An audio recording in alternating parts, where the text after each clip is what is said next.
a ko jɔn wala Boubacar k'a dɔn diɲɛ yɛlɛma ye diɲɛ fɔ ɲɔgɔn ye ni miiri kunungo la Boubacar kana bi lajɛ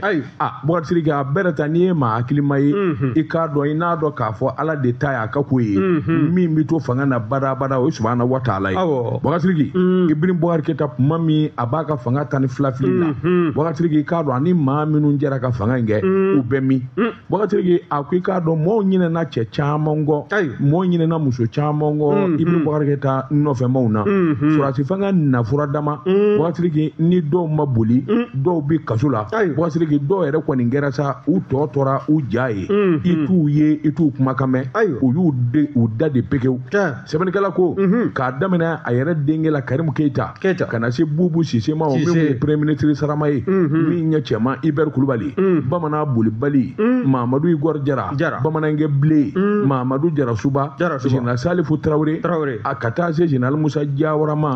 min ye Assemblée nationale président kɔrɔ ye ninnu bɛɛ lajɛlen ni Ibrahim Boubacar Keïta kun ka surun i ko nu ni da Boubacar sɛbɛnnikɛla kɔ sɔrɔdasi fanga nani a y'a yuguba k'a yuguba Boubacar k'a dɔn k'a tɛntɛn n'u k'u bɔ ɲɔgɔn na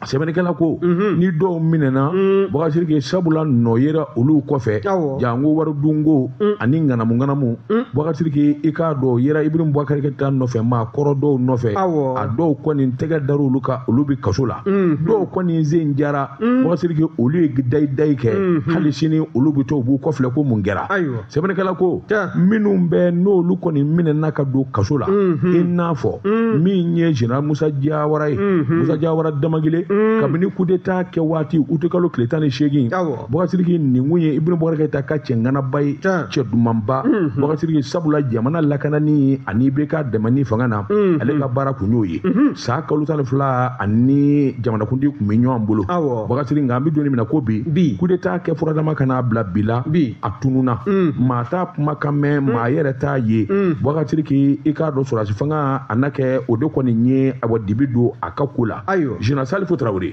min ye nin sɔrɔdasi kɛ ye kuma bali a kɛra ministre ye Boubacar k'a dɔn a ka munumunu salon n'a ka wulikajɔ barika bonyana kosɛbɛ i bɛ ka tile la sabula lakanani ani jamana taabolo ɲuman a ye hakilina caman don jamanadenw na Boubacar nka an bɛ don minɛ ko bi i k'a dɔn dankɔrɔba min n'a ye sɔrɔdasiya kɛ a hakili la sabula président militaire Boubacar fo kana se a minɛni ma Boubacar sɛbɛnnikɛla ko a fana kumakan di mɛn maa caman de bɛ jamana kɔnɔ min b'i yɛrɛ ɲininka ne ko Général Salifu Traoré bɛ min Boubacar sɛbɛnnikɛla ko a bɛ sɔrɔdasiw bolo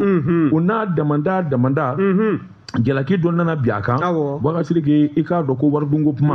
o de kɔni kɛra sababu ye ayiwa min kɔni gɛlɛya y'a sɔrɔ cakɛda min n'u k'a ma ko Sécuriport Boubacar Américains ka cakɛda y'o ye min ni Mali bolo kun bɛ ɲɔgɔn bolo i k'a dɔn aéroport la gɛlɛya in y'ale sɔrɔ Mamadu Jarasuba Boubacar k'a dɔn Jarasuba maa lakodɔnnen i k'a dɔn député ni politiki baara la a y'o sɛbɛkɔrɔ dɔn sabula ŋanaba kun don i la min ye RPM ye Ibrahim Boubacar Keïta ka parti k'a dɔn ŋanaba dɔ don Boubacar k'a dɔn ale fana min ye sanayɛlɛ barika bonyana kosɛbɛ fo CNT a yɛrɛ kun welel'o la koyi maa si kun tɛ da ka miiri k'a fɔ Jarasuba a na gɛlɛya sɔrɔ nka min ye waridunko kuma min wulila Assemblée nationale la a fɔra k'a nin b'o la Boubacar kabini o kɔni kɛra sa sɛgɛsɛgɛliw barika nana bonya a yɛrɛ laban a taara i yɛrɛ di ni k'a minɛ o kɛra ka da Assemblée nationale président kɔrɔ Isaka Sidibe ale min ni ŋanaba kun don Boubacar Keïta kɛrɛfɛmaa kun don Boubacar ka taa se i k'a dɔn min ye Mamutu Ture hali n'o tɛ politiki maa ye ninnu bɛɛ lajɛlen nana gɛlɛya sɔrɔ fanga bin Boubacar k'a dɔn a kɔ man di sabula maa o maa ni fanga ka di ni fanga bɛ ɲɔgɔn bolo fanga maa bin Boubacar n'i ma dogo bɛɛ Boubacar laban bɛ boli sabula a mana tigɛ dawo da la fɛn dɔ na sɔrɔ ka f'i ma a ko i k'a dɔn nin kana ba in min ye l'un des meilleurs ministres du Mali Aruna Modibo Ture an ko a ma ko Papu Boubacar i k'a dɔn a kumakan di mɛn hali n'i y'a wele téléphone na a sɔrɔli ka gɛlɛ n'o tɛ kamalen ye cɛ dumanba ye Bamakɔ ka den don a kalannen don a ye baara in dɔn n'i y'a mɛn PMI Mali ka yiriwa k'a sigi sen kan a fɔ ko Papu Boubacar k'a dɔn gɛlɛya nana sɔrɔ sabula Sécuriport kuma min bɛ fɔ wari min dun n'a ye kalo 4 a minɛna ni k'a ka yɛlɛma hɔrɔnya bɔsi a la kabini a bilala Boubacar an bɛ don minɛ ko bɛ a yɛrɛ tununa a bɛ don ka bɔ kɛ jamana kɔnɔ sabula kalane do diɲɛ jamana wɛrɛ mɔgɔ b'a la nka k'a fɔ de a bɔ papiw filɛ Boubacar ke i k'a dɔn a dɔnbaw olu kɔni famana ma fo k'a fɔ k'a to ten o k'i bɔ yen kamalen wɛrɛ tun bɛ yen a ka dolo kun mɛnɛna nka a kɛra dolo kuja ye Musa Tembeni Boubacar ke k'a dɔn tile damadɔ ale kɛra Assemblée nationale président ye nka a ma taa yɔrɔ jan sɛbɛnnikɛla ko a fana dogora a dogolen bɛ bi n bɔ tɛ sabula politiki baara bannen jamana in kɔnɔ Boubacar o kɛra sababu ye a k'i da de maa si t'a dɔn a bi balo fɛn min na bi jamanakuntigi kɔrɔ denkɛ i k'a dɔn Musa Tembeni sabula dɔw kun ko Musa Tembeni IBK yɛrɛ den de politique a ka politique den ka sababu kɛ a ye ko ɲɛdɔn cogo min n'o y'i bɔ yen kamalen kelen bɛ yen a to a ye ko Madu Tarawele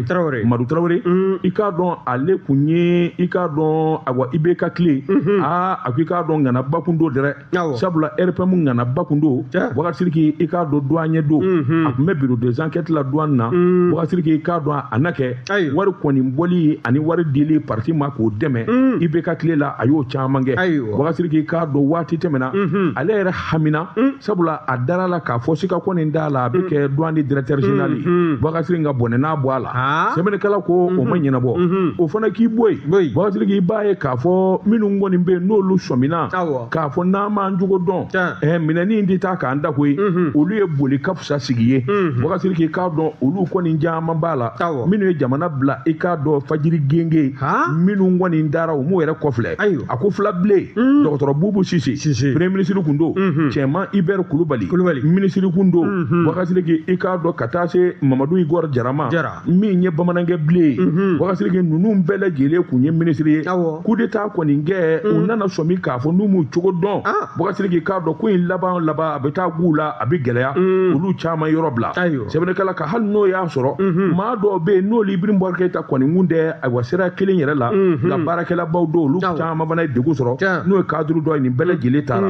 a ko an bɛ donnin min na ko bi Boubacar Sidiki k'a dɔn sɛgɛsɛgɛliw ni jateminɛ sabula min wulilen bɛ jamana kɔnɔ a tila bɛɛ lajɛlen de ye détournement ye n'o ye ŋanamu ye ko in yɛrɛ bɛ taa gun min na a wa sɔrɔsiw ka minansan min kɛra ani jamanakuntigi tun bɛ yaala avion min kɔnɔ o sanni Boubacar Sidiki a gɛlɛya o bɛɛ madame Buhari Fili Sisoko ka hali bi n'a ka bi sabula ale de tun ye sɔrɔ ministre ye ale bɛ kaso la Bɛnba Musa Keita ale tun ye chef d'état major général ye Boubacar Sidiki k'a dɔn direction du matériel hydrocarbures et transport de l'armée Boubacar Sidiki ninnu kelen o kelen an bɛ donnin min na ko bi nin caman de bɛ kaso kɔnɔ Boubacar Sidiki a ko k'i bɔ a la maaw fana bɛ yen minnu kelen bɛ ka gɛlɛya sɔrɔ hali n'a sɔrɔla maa to a dɔnnenw tɛ Boubacar Sidiki hali n'u tɛ kɛnɛ kan nka Ibrahim Boubacar Keita kɛrɛfɛmaaw kun don nin caman ye gɛlɛya sɔrɔ